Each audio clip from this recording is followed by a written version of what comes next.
Maka Islam itu dia mempunyai tiga ilmu teras dalam Islam. Dalam satu hadis, kita semua tahu hadis itu hadis panjang, datangnya malaikat Jibril bertemu Nabi, bertanya tentang tiga perkara: iman, Islam, ihsan.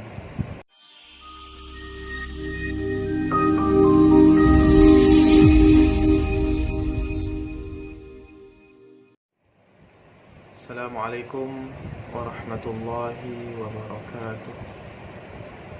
Alhamdulillahi rabbil alamin. Nahmaduhu wa nasta'inuhu wa nastahdihi wa nastaghfiruh. Wa na'udzu billahi min shururi anfusina wa min sayyiati a'malina. Man yahdihillahu fala mudilla lahu wa man yudlil fala hadiya lahu. Asyhadu an la ilaha illallah wa asyhadu anna sayyidana Muhammadan abduhu wa rasuluh. Wa nusalli wa nusallim ala hadzal nabiyyil karim sayyidil mursalin wa ala alihi wa ashabihi ajma'in. Ayyuhal mu'minun ittaqullah. Usikum wa iyaya bitaqwallah faqad fazal muttaqun. Muslimin muslimat, tuan-puan, ibu ayah yang dirahmati Allah, alhamdulillah, kita sudah masuk, kita bertemu dengan penghulu segala bulan. Bulan yang di dalamnya penuh dengan ganjaran. Bulan yang dipanggil sebagai pesta ibadah, iaitulah bulan Ramadan Al-Mubarak, bulan Ramadan yang diberkati. Dan mudah-mudahan Ramadan ini kita bawa hati bersama untuk kita menjayakannya.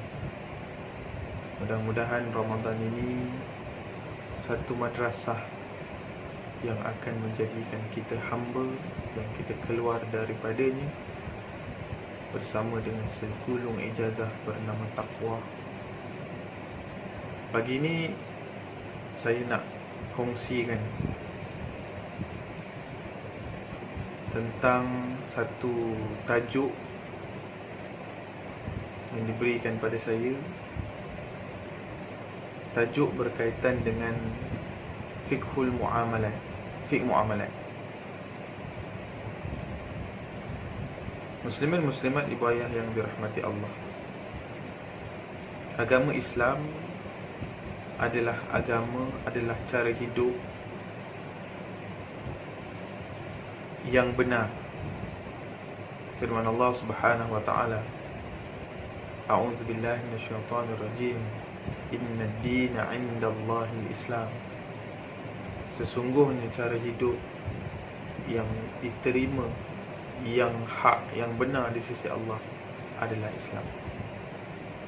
Maka Islam itu dia mempunyai tiga ilmu teras dalam Islam.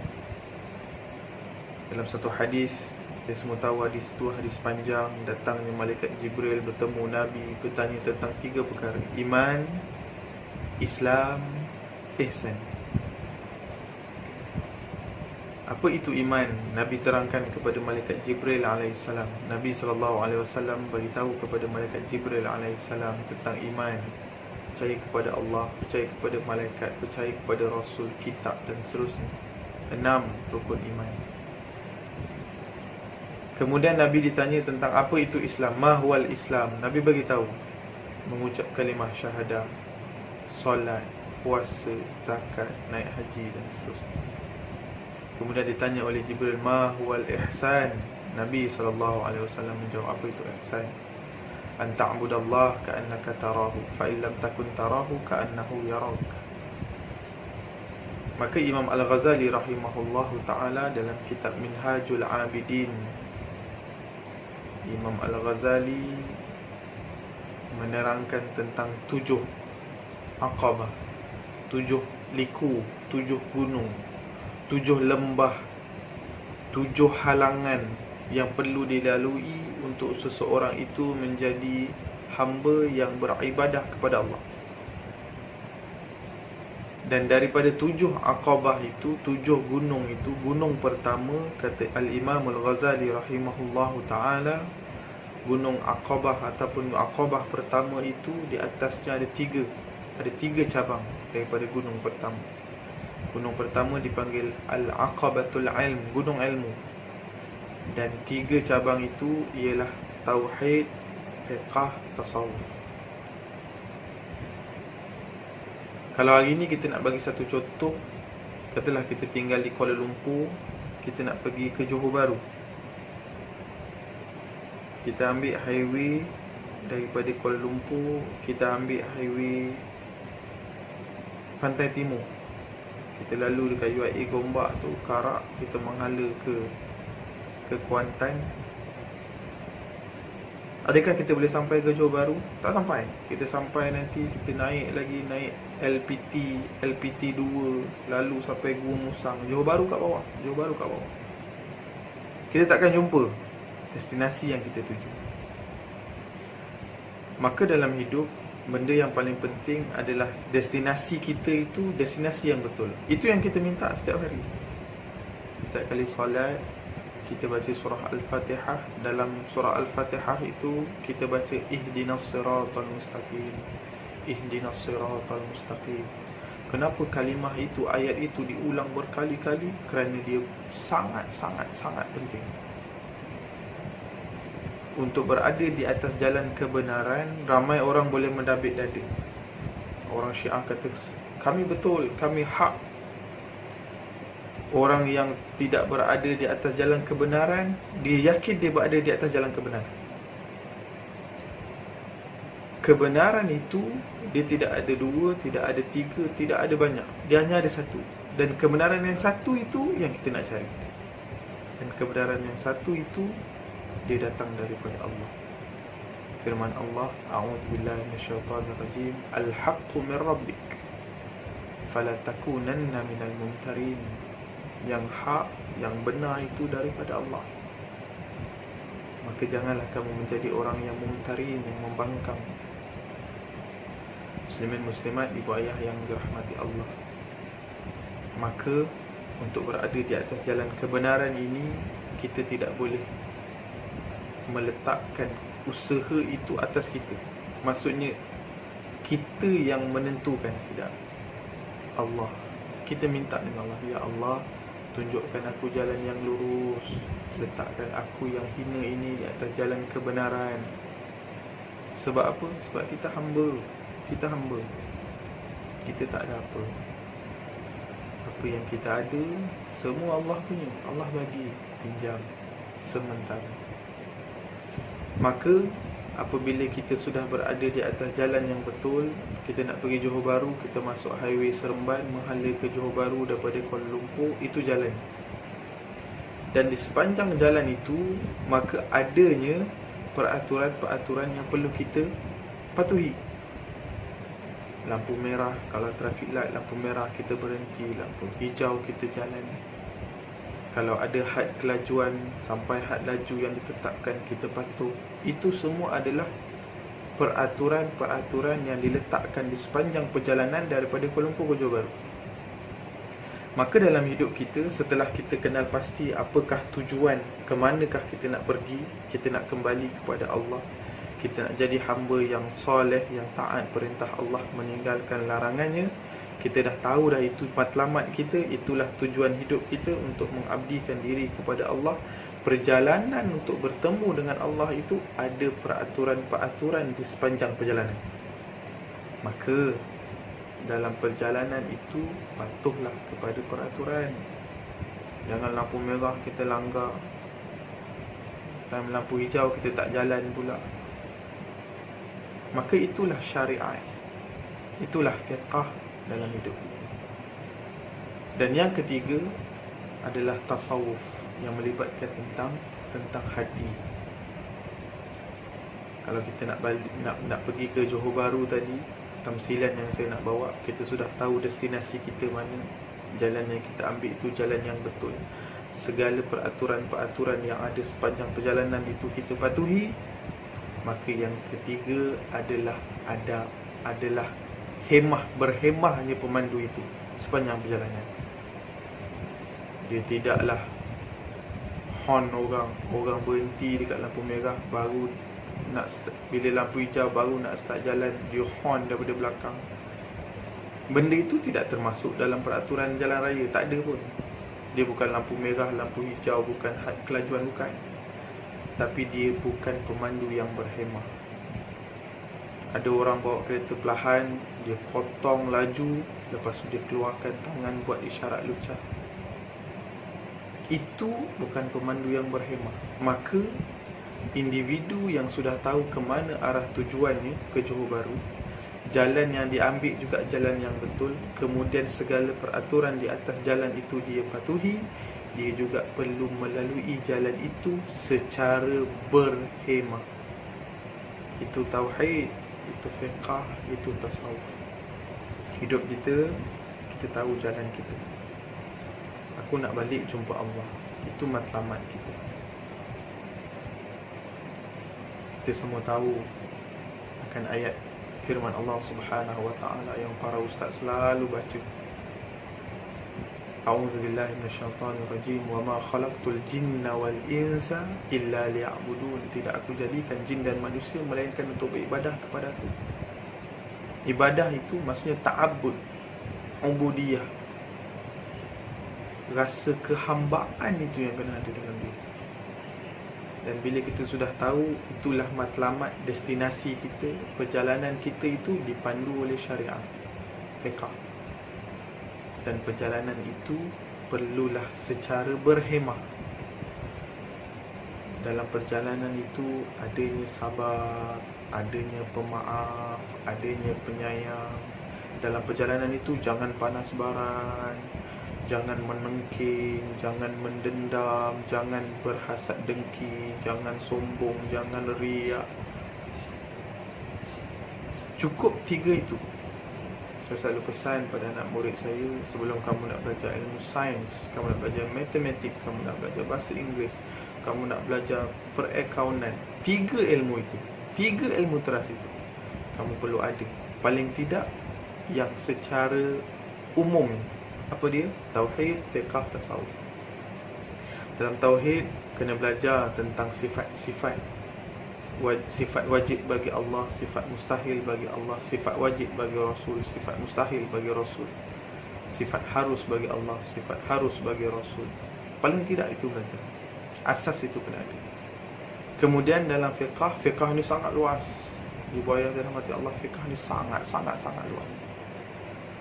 Fiqh yang mula-mula kita akan temui kalau kita belajar di sekolah rendah dulu adalah fiqhul ibadah, fiqh ibadah. Dalam fiqh ibadah kita belajar tentang mula-mula sekali taharah, bersuci. Jenis-jenis air, air mutlak, air musta'mal, air musyammas, air mutanajis. Kita belajar juga tentang najis. Najis mukhaffafah, mutawassitah, mughallazah, macam mana nak bersihkan. Semua itu duduk dalam fiqh. Fiqh itu luas dan dia very dynamic, dia sangat dynamic. Perbincangan ulama tentang fiqh ni tidak pernah berhenti. Datang benda baru, keluar fatwa, keluar hukum baru, bincang macam mana nak istinbat hukum, macam mana, apa pandangan ulama, apa pandangan, mana dalil yang menyokong, dalil naklinya, dalil aklinya. Itu fiqh. Dia sangat dynamic. Tauhid dia konsisten. Sebab itu kalau tadi saya bawa tamsilan sebagai satu perjalanan, tauhid, fiqh, tasawuf ini juga saya nak bawa tamsilan seperti sebuah pohon. Tauhid ini umpama akar pokok yang tertanam di dalam bumi yang sangat teguh. Itu tauhid. Iman kepada Allah ini dia tak nampak di luaran, orang tak tahu pun.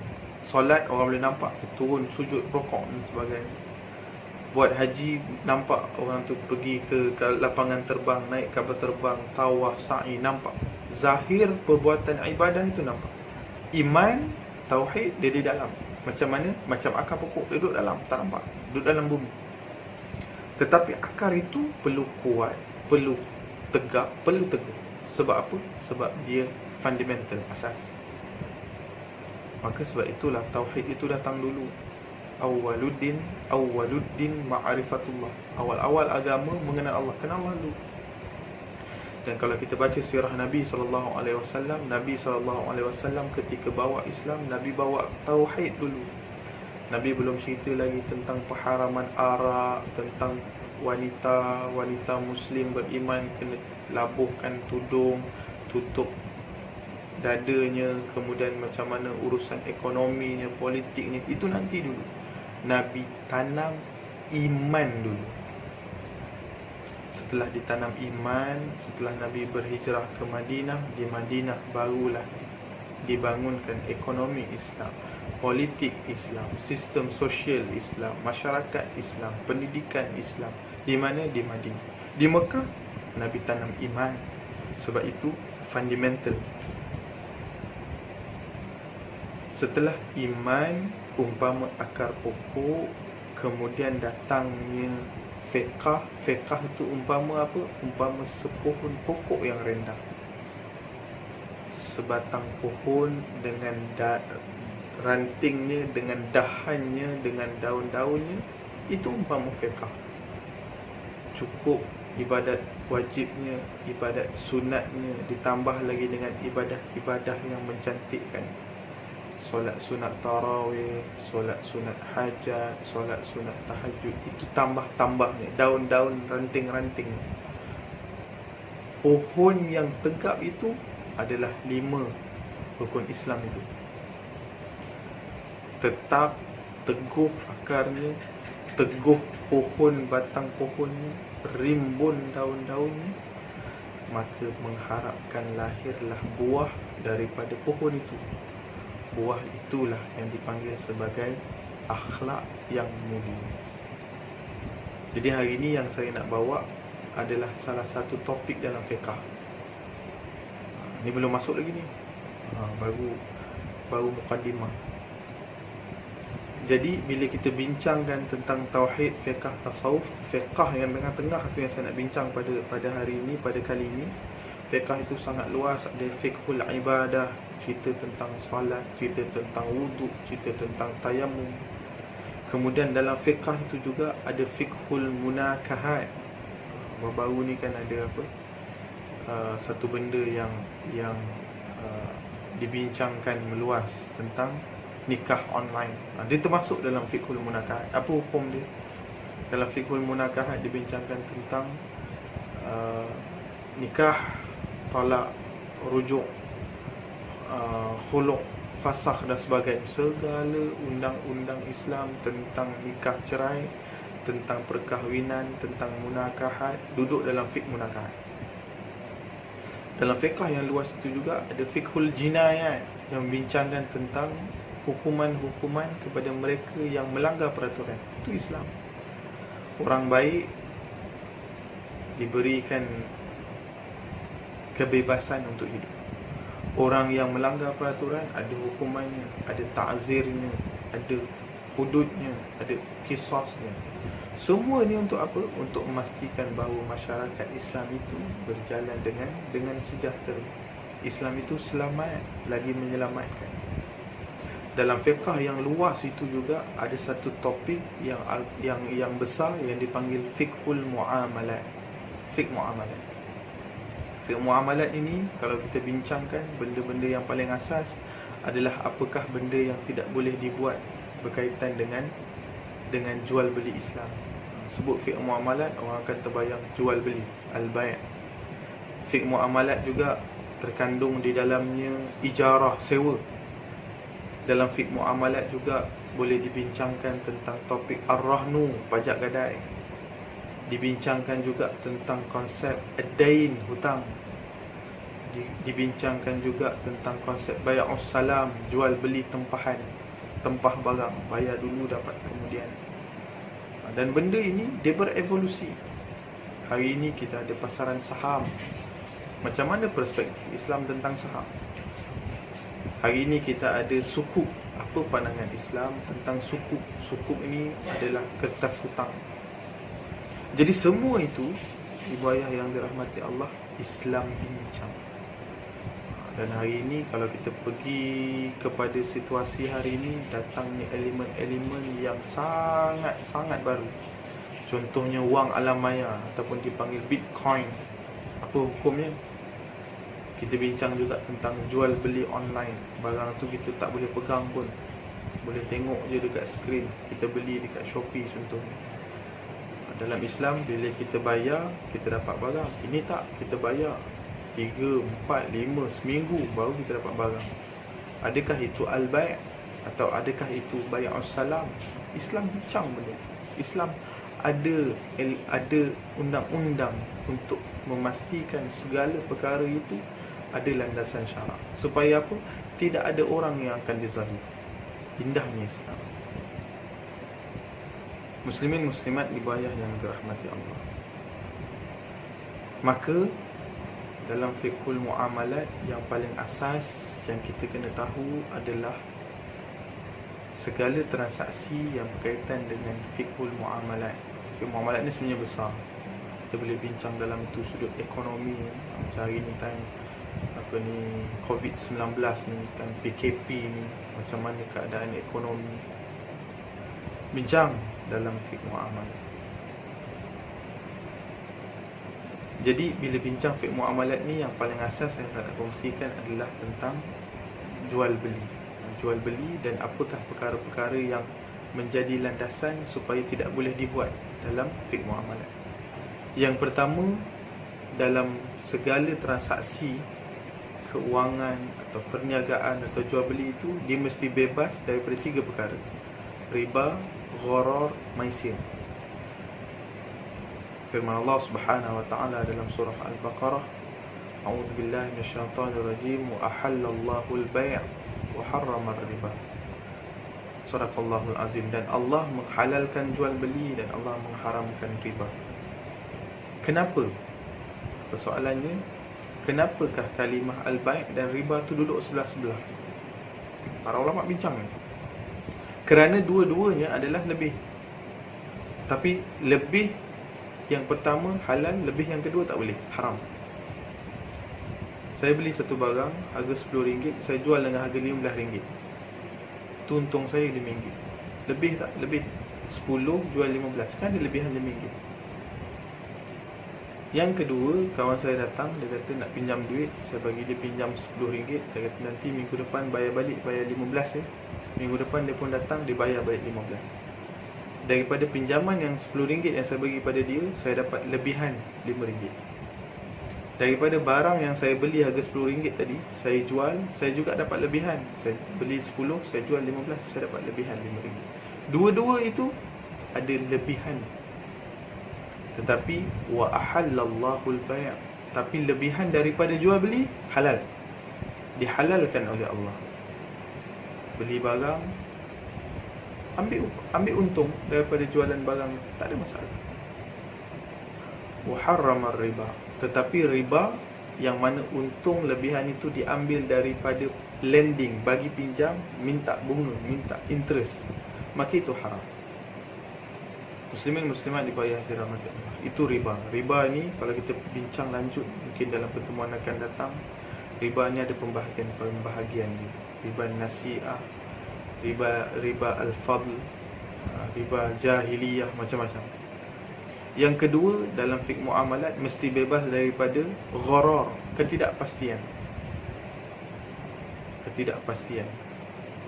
Kalau dalam kitab fiqh, contoh yang selalu digunakan, yang sinonim ialah menjual ikan di laut.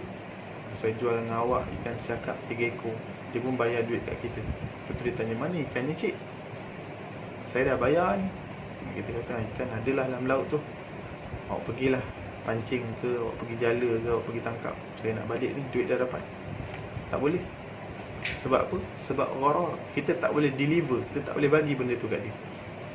Mungkin dia tangkap tiba-tiba dapat ikan kembung, dia bayar pada kita harga ikan siakap. Sepatutnya kita kena ada dalam tangan dulu benda tu, baru kita boleh bagi, baru dia bayar. Begitu juga contoh yang selalu dibawa dalam kitab fiqh ialah jual anak lembu di dalam perut ibu lembu. Kerana apa? Kerana apa dia menjadi gharar? Kerana tak pasti anak itu hidup atau tidak. Bila ibu lembu itu melahirkan anak ini, boleh jadi anak lembu yang lahir itu mati. Dah bayar dah tadi. Dah bayar dah, saya nak anak lembu dalam perut. tiba-tiba keluar mati. Macam mana? Maka Islam prevent, Islam menjaga, memelihara supaya benda tu tak menjadi mudarat di kemudian hari. Kalau tak, bergaduh lah. Aku dah bayar ni, kenapa anak lembu mati? Yang penjual kata, mana aku tahu, kau dah bayar dah. Itu gharar. Maka hari ini elemen-elemen gharar itu tetap ada. Contohnya kita beli barang online, kita kena tahu segala spesifikasi. Penjual tu kena nyatakan warna barang, saiz barang dan sebagainya. Jika tak jelas, pembeli pun tak tahu, penjual pun menyorokkan maklumatnya, kita bimbang adanya elemen gharar. Islam tu cantik, cantik Islam. Dan yang ketiga adalah maisir. Maisir ini, kalau orang tanya saya selalu buat contoh yang paling mudah ialah zero sum game. Satu pihak untung, satu pihak rugi. Kalau dua-dua untung tak ada masalah. Satu pihak untung, satu pihak rugi.